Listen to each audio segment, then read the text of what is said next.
नमस्कार, स्वागत आप सभी का न्यूज 18 राजस्थान के स्पेशल डिबेट शो 5 का प्रहार में। मैं हूं आपके साथ हेमंत कुमार।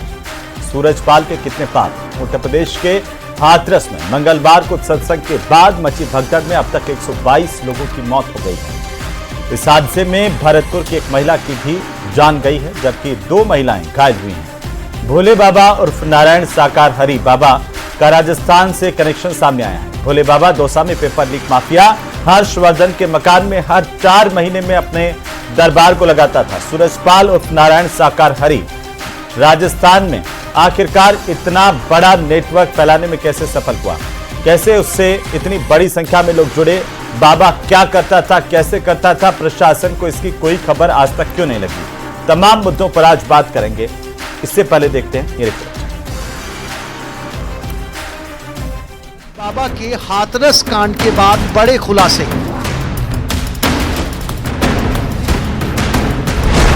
हरि बाबा का राजस्थान कनेक्शन आया सामने।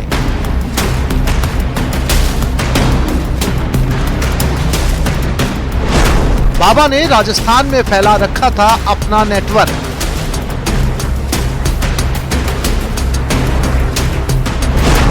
दौसा में पेपर लीक माफिया के घर दरबार लगाता था बाबा। बाबा के दरबार में महिलाओं की संख्या होती थी ज्यादा। हाथरस वाले सत्संग में भरतपुर से गए थे 800 लोग, एक की हुई थी मौत। बाबा की खुल रही कलई, सामने आएगी सच्चाई। सूरजपाल के कितने पाप।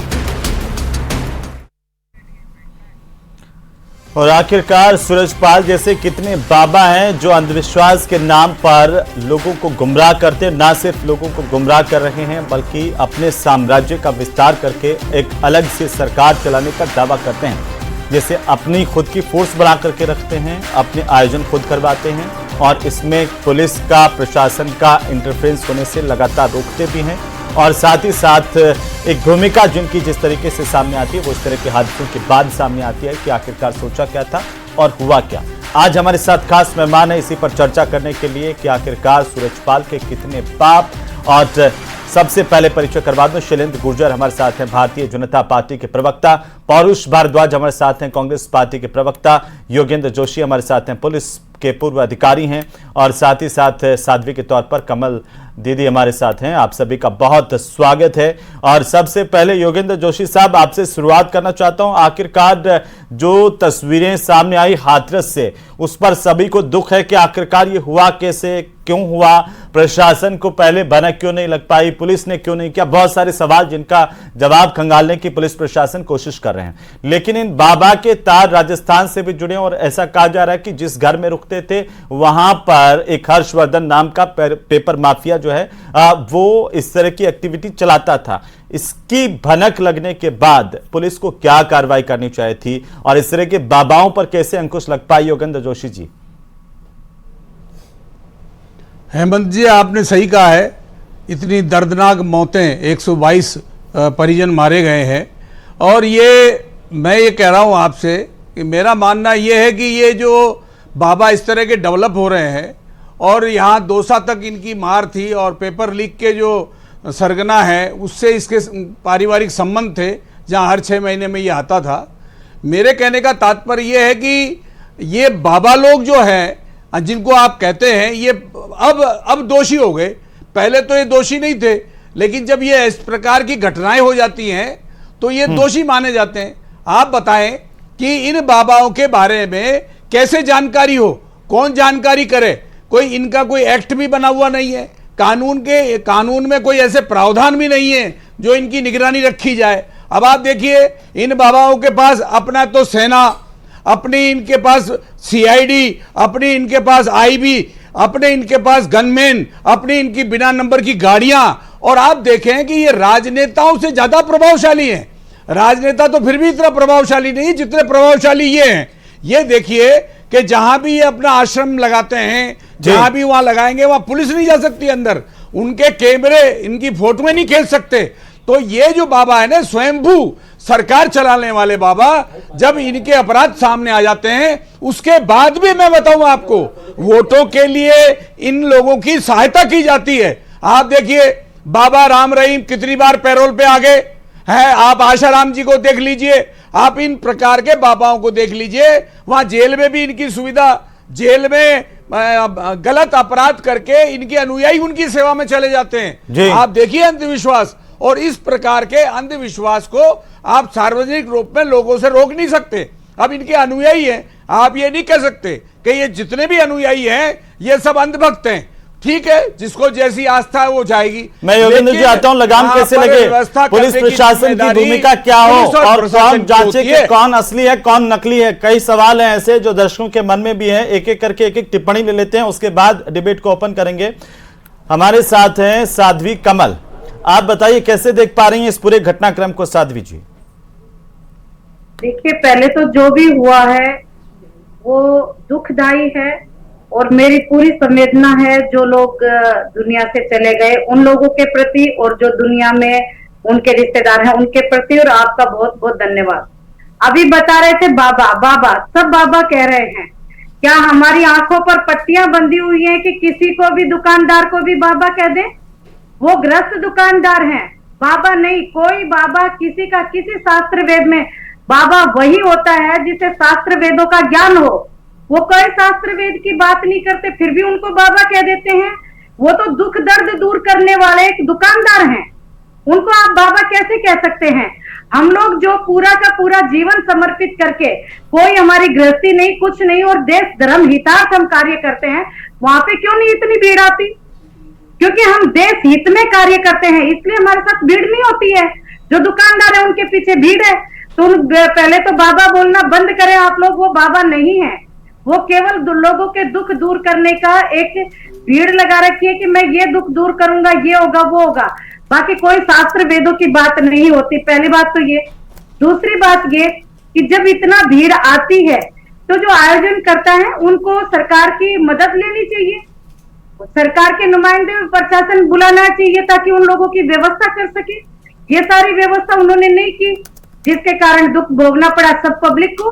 और पब्लिक को भी ये समझना चाहिए कि जहां हम जा रहे हैं क्या वो जगह हमारे लिए सुरक्षित है।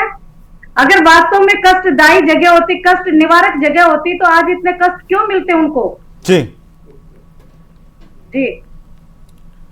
पौरुष भारद्वाज जी, आप की प्रतिक्रिया क्या है? क्योंकि जो बाबा, उनका कनेक्शन राजस्थान से सामने आ रहा है, साकार हरि, और यह भी कहा जा रहा है कि एक ऐसा आश्रम यहाँ पर भी चलाते थे, इतनी दूर आते थे, और उसके उस जगह जहाँ पर आश्रम चलाते थे वहां पर एक पेपर लीक माफिया जो है उसका ठिकाना था। देखिए, ये तो हमारे, देखिए मैं आपकी बात का जवाब देने के पास आऊंगा। पौरुष जी देखिए, हेमंत जी, मैं आपकी बात का जवाब देने से पहले मैं जो साध्वी जी ने जो बात कही, निश्चित तौर पे उससे सहमति व्यक्त करते हुए आपके चैनल के माध्यम से आम जनता को कहना चाहूँगा कि भाई हमारी सनातन संस्कृति में कुछ अधिकृत व्यवस्थाएं हैं, जिसमें जो होती है, हमारे यहाँ पे अखाड़े होते हैं, हमारे यहाँ पे मंडल होते हैं, मंडलेश्वर होते हैं, महामंडल होते हैं, और सबसे बड़ी चीज़ शंकराचार्य जी होते हैं। तो जो अधिकृत जो हमारी संस्थाएं हैं, आप अपनी धार्मिक हितों की पूर्ति के लिए या फिर एक धार्मिक अपनी जो क्षुधा होती है उसके लिए, आप बजाय इनके जाने के बजाय आप कोई भी व्यक्ति एक बवंडर करता है, एक नाटक करता है, एक ड्रामा करता है, और आप उसके पास पहुंच जाते हैं और आप उसका इतिहास तक नहीं टटोलते। देखिए, अभी जिस बाबा की बात चल रही है, आपको ध्यान हो तो ये 28 साल पहले जो है वो किसी महिला से छेड़छाड़ करने के आरोप में बाबा जेल गया हुआ। ये पुलिस की नौकरी करता था, पुलिस में ये सस्पेंड हुआ, फिर बाद में कोर्ट के आदेश से बहाल हुआ। फिर उसके बाद में सन 2000 में इसी बाबा को आगरा की पुलिस ने खुद के एम्प्लॉय को, इसको जो है वो ठगी करने के आरोप में, चमत्कार दिखाने के आरोप में गिरफ्तार किया। उसके बाद में इस बाबा ने जो है नौकरी छोड़ दी, और नौकरी छोड़ने के बाद में फिर ये जो है ये बाबा बन गया। तो मैं आपसे इस बात को कहना चाहूंगा कि आम जनता को भी इस बात को सोचना चाहिए, और साथ ही साथ जो हमारी जो राजनीतिक साथी हैं, जो अपने वोटों के फसल काटने के लिए ऐसे बाबाओं को प्रश्रय देते हैं, जो आपने तस्वीरें देखी, जैसा कि अभी जोशी जी बता रहे थे कि कुछ लोग जो है, कुछ बाबा ऐसे हैं कि जो महिलाओं के जैसे दुराचार के आरोप में जेलों में बंद हैं, और कई ऐसे लोग होते हैं जो समय पे जेल भी जाते हैं, परंतु जब चुनाव होते हैं तो कुछ दलों की मदद के द्वारा वो पैरोल पे छूट के बाहर आ जाते हैं। तो देखिए जब तक राजनीतिक संरक्षण बंद नहीं होगा, अभी वाले जो यूपी वाले बाबा हैं, आप ही की रिपोर्ट में मैं देख रहा था कि यूपी के कई पॉलिटिशियंस जो है, कई मंत्री जो है वो बाबा के आगे पीछे घूमते थे। तो देखिए जब राजनेताओं के द्वारा एक अपना वोट बैंक को साधने के लिए ऐसे फर्जी लोगों को जब तक प्रमोट किया जाएगा, तो मैं पूछना चाहूंगा कि प्रशासन भी बेचारा क्या करेगा, पुलिस भी बेचारी क्या करेगी, जब किसी बाबा के अखाड़े में, किसी बाबा के पंडाल के अंदर इंडिया गठबंधन वाले एक वहां पे उसके आपके इंडिया गठबंधन वाले समाजवादी पार्टी के मुखिया वहां पर गए थे। देखिए मैं हेमंत जी, मैं इसी बात कई कांग्रेस नेताओं को मैं यहाँ भी बता दूंगा जो बाबाओं के जो है दरबार में हाजिर होते हैं। कांग्रेस, देखिए कांग्रेस ने तो देखिए कार्रवाई करी, राजस्थान में कितनी बड़ी कार्रवाई हुई थी वो आपको पता है, और वो बाबा जो है वो अभी भी जेल में बंद है। हरियाणा में क्या स्थिति थी वो भी आपको पता है। परंतु हमने पार्टी की मैं बात नहीं कर रहा, निश्चित तौर पे एक पार्टी ऐसी है कि जो सिर्फ धर्म की राजनीति करती है, उसके यहाँ तो अधिकांश होती है, कुछ अन्य पार्टियों के नेता भी जाते हैं, मैं इस बात से इनकार नहीं कर रहा। परंतु देखिए ये राजनीतिक संरक्षण चाहे किसी भी पार्टी का, आम आदमी की क्या गलती जब बड़े बड़े नेता उनके दरबार में जाते हैं और इस तरह की तस्वीरें सामने आती है, ना केवल बड़े बड़े नेता बल्कि कई पुलिस के अधिकारी उनके दरबारों के आगे नतमस्तक होते हैं। कई ऐसे बाबा हैं जिनकी तस्वीरें रोजाना सामने आती है। आम आदमी की क्या गलती है? देखिए हेमंत जी, मैं इस बात में कहना चाहूंगा कि अधिकारी इसलिए जाते हैं कि नेता वहां पे जाते हैं, तो अधिकारी जो होते हैं पढ़े लिखे लोग होते हैं, उनको ये चीज पता होती है कि आदमी फर्जी है, इसमें कोई चमत्कार नहीं है। परंतु वे उन बाबाओं के पास इसलिए जाते हैं कि उनके जो बाबाओं के जो पॉलिटिकल कनेक्शंस होते हैं, उनके मार्फत अधिकारियों को अच्छी जगह पोस्टिंग मिलती है। ठीक है, ये बाबा जाकर के उसके बाद बात करेंगे पूरी। शैलेंद्र गुर्जर साहब बोलिए। देखिए ये बहुत ही हृदय विदारक घटना थी और इसकी जांच जो है वो पूरी तरह से चालू हो चुकी है। जो माननीय मुख्यमंत्री हैं उत्तर प्रदेश के योगी आदित्यनाथ जी, उन्होंने इस घटना को बहुत गंभीरता पूर्वक लिया है और किस तरह से आपने देखा वहां 3 मंत्रियों को भेज दिया, 2 जो डीजीपी हैं, सीएस हैं, वो वहां कैंप कर रहे हैं और किस तरह से ये न्यायिक जुडिशरी आयोग भी बिठा दिया गया है, न्यायिक जांच के भी आदेश दे दिए गए हैं। लेकिन उनका ये कहना है कि अगर इसमें कोई भी लापरवाही किसी भी स्तर पर की गई होगी तो उसको बख्शा नहीं जाएगा, हम तह तक जाएंगे। क्योंकि जो चीजें सामने निकल कर आ रही है कि आयोजकों ने कहा था कि 80,000 की भीड़ आएगी, लेकिन 3 गुना भीड़ आ गई। उसके हिसाब से फिर जो घटनाक्रम हुआ, जो सूरजपाल बाबा हैं वो जब जाने लगे तो उनके पीछे भीड़ उनके चरण को छूने के लिए भागी और उसमें भगदड़ मची और सेवादारों ने किस तरह से धक्का मुक्की की, कैनन्स चलाए, वाटर कैनन्स भी चले और उससे भगदड़ मची और किस तरह से जो वहां उनके अनुयायी आए हुए थे वो दब के कुचल के मर गए। बहुत ही दुखद घटना है और इसमें गंभीरतापूर्वक जांच की जा रही है। माननीय मुख्यमंत्री उत्तर प्रदेश ने कह दिया है हम किसी को भी नहीं छोड़ेंगे। सेवादारों को भी अरेस्ट कर लिया गया है, 6 सेवादारों को बाबा के सारे ठिकानों पर, चाहे वो मैनपुरी हो, हाथरस हो, ग्वालियर हो, दौसा तक उनकी रेड की जा रही है कि बाबा कहाँ है, उनको गिरफ्तार किया जाए और किस तरह से इसमें पहले जो पीड़ितों का किस तरह से इलाज हो उस पर भी उन्होंने पूरी तरह से ध्यान दिया है। जितने भी आसपास के जिले थे वहां से एम्बुलेंसेस, डॉक्टर्स को भेजा गया है, पर्याप्त दवाइयां भेजी गई हैं और जहां से रेफर किया जा सकता है वहां रेफर करने की बात की गई, क्योंकि मानवता को शर्मसार कर देने वाली घटना है। क्योंकि एक सीएससी जो एक छोटा अस्पताल था वो इस बोझ को नहीं सह पाया, तो आसपास के रैपिड एक्शन फोर्स के थ्रू सारी एम्बुलेंसेस, दवाई, डॉक्टर्स को भेज दिया गया, इलाज चल रहा है। हमारा सबसे पहले प्रायोरिटी जो घायल हुए हैं उनकी जान बचाना है और निश्चित तौर पर हम तह तक जाएंगे। इसके लिए जांच कमेटी बिठा दी गई है, high level committee. Shailendra Gurjar साहब, आपकी भी टिप्पणी नॉन स्टॉप हो गई है और अब डिबेट को ओपन करते हैं। सवाल ये मेरा कि आखिरकार दोनों जगह आपकी सरकार है, आप कह रहे हैं कि सरकार कार्रवाई करेगी, उत्तर प्रदेश में भी आपकी सरकार, राजस्थान में भी आपकी सरकार, और कुछ दिन पहले उस जगह से जहां पर बाबा का आश्रम दौसा में था वहां से हर्षवर्धन नाम के एक परीक्षा माफिया की गिरफ्तारी हुई। उसके बाद में राजस्थान की सरकार ने, राजस्थान की पुलिस ने क्या कुछ चीजें निकाली हैं और क्या कार्रवाई की तैयारी की जा रही है बाबा सूरजपाल के खिलाफ? देखिए, सबसे पहले जो सूरजपाल हैं उनके खिलाफ यूपी पुलिस कार्रवाई कर रही है और किस तरह से आपने देखा होगा कि उनके अलग अलग आश्रम जहां भी बने 23-24 आश्रम है उनके भारत में, उत्तर प्रदेश के बाहर भी है, वहां पर भी दबिश दी जा रही है। और निश्चित तौर पर जहां ये रुके हैं, जहां इनका कनेक्शन अगर हर्ष वर्धन से निकल रहा है, और उस पर भी जांच राजस्थान की पुलिस करेगी। लेकिन मैं आपको एक क्या बात अब कह तक देना कोई चाहता हूं, कार्रवाई, कोई जांच की ये है जिस तरह एसओजी ने इस संदर्भ में कि जहां से हर्षवर्धन गिरफ्तार हुआ वहां पर कोई नामी बाबा आकर के रुकते थे? क्या उनका कोई कनेक्शन है पेपर लीक माफिया के साथ में, कोई गठजोड़ है इस तरह की, क्योंकि आरोप लग रहे हैं सर?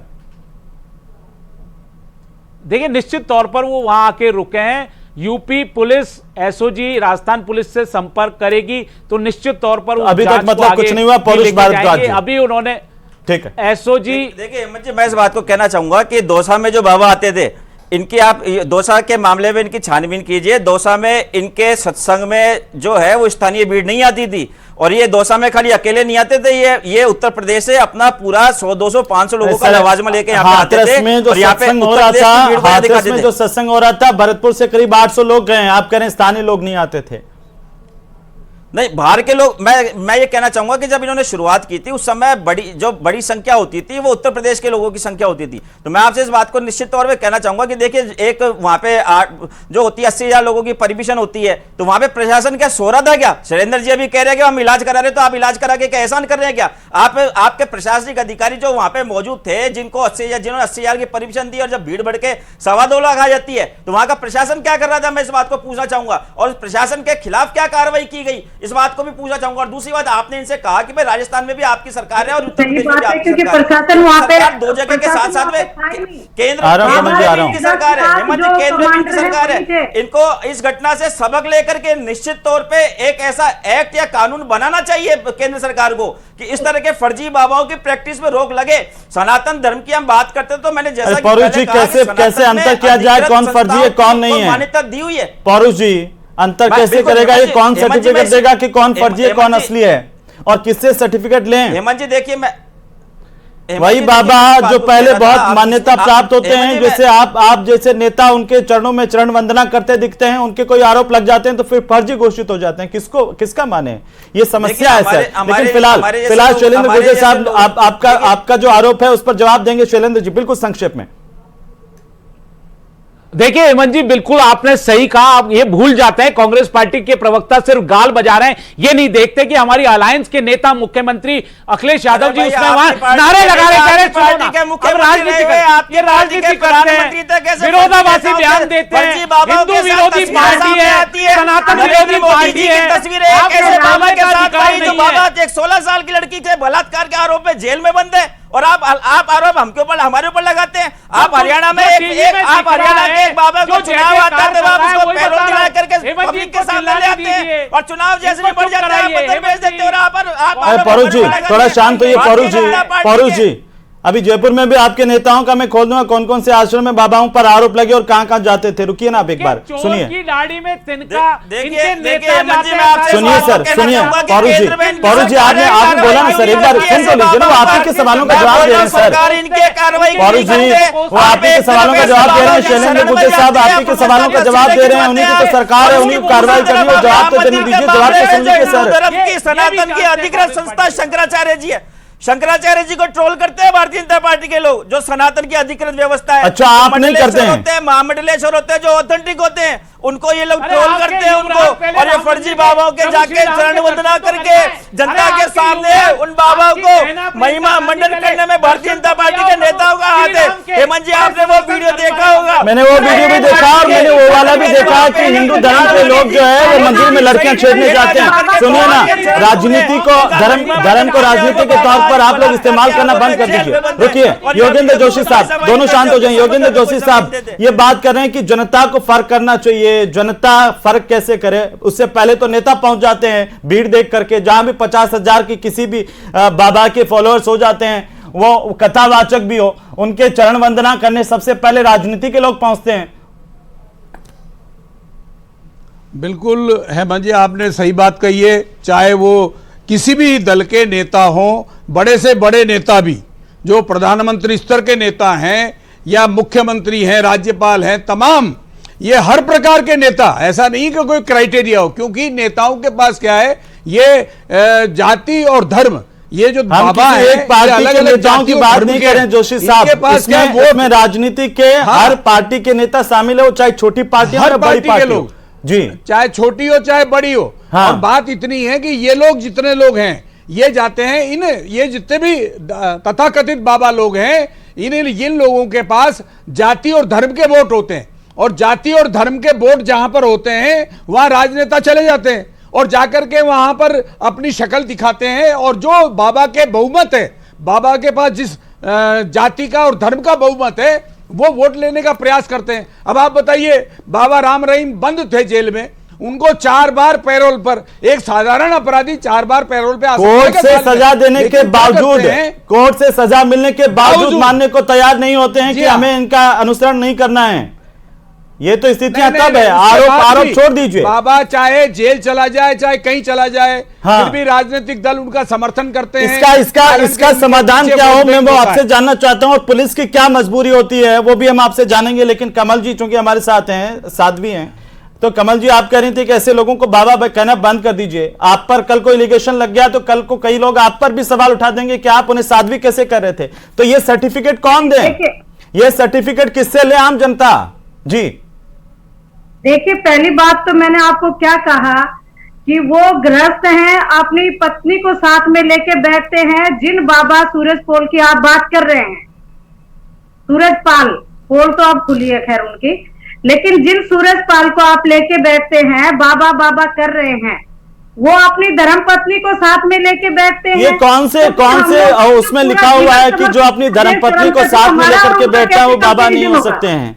ये तो बाबा ही उल्टा पलट के हमसे पूछ लेते हैं कि भैया वानप्रस्थ आश्रम, गृहस्थ आश्रम, ये तो सनातन धर्म के आश्रम है अलग अलग, हम इनका पालन करते हुए भी ईश्वर की वंदना कर सकते हैं। मेरा सवाल ये है कि कौन असली कौन नकली बाबा, कौन असली साध्वी कौन नकली साध्वी, इसका जनता कैसे पता लगाए, ये बताइए कमल जी। हम अपने वेदों को तो मानेंगे, सनातन धर्म को तो मानेंगे, वेदों को मानेंगे। वेदों में ये लिखा है क्षत्रिय ब्रह्मनिष्ठ महापुरुष, यानी जिसने समस्त वेद शास्त्रों का ज्ञान अर्जित किया और जो हमें कराए, केवल वही महापुरुष को हम गुरु मान सकते हैं, वही हमारे संत है।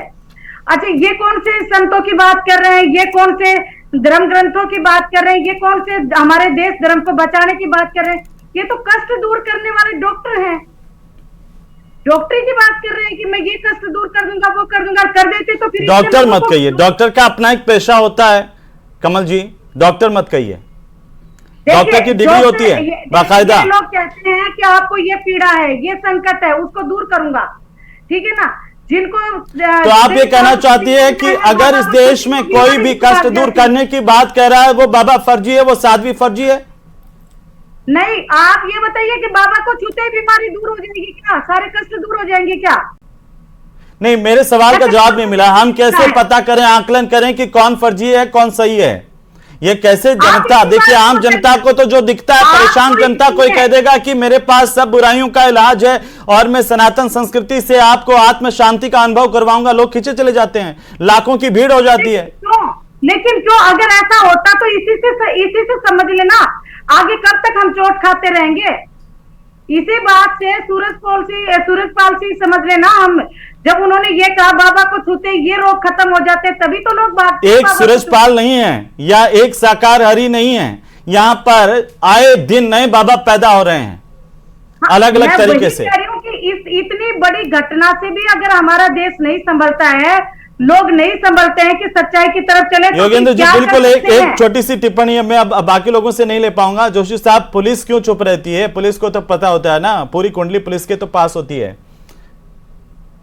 हेमंत जी, मैं आपकी बात से सहमत हूं, ये जिम्मेदारी पुलिस और प्रशासन की है। चाहे किसी भी तरह का बाबा हो, चाहे भीड़ किसी भी तरह की इकट्ठी हो, लेकिन पुलिस प्रशासन और वहां का जो राजनीतिक दल है, जो शासन करता है, जो सरकार चलाता है, उनकी जिम्मेदारी बनती है कि किसी भी तरह की भीड़ इकट्ठी हो, लेकिन वहां की व्यवस्था की जिम्मेदारी पुलिस प्रशासन की है। हमारे पुलिस के एक्ट में भी लिखा हुआ है, आदेशों में भी लिखा हुआ रहता है कि जहां इस प्रकार बिल्कुल जोशी साहब तो यही मान लें कि देर आए दुरुस्त आए, अभी भी कार्रवाई होगी तो सही है और इस तरह के बाबाओं पर लगाम लग पाएगी। फिलहाल बहुत शुक्रिया आप सभी का इस चर्चा में शामिल होने के लिए। नमस्कार।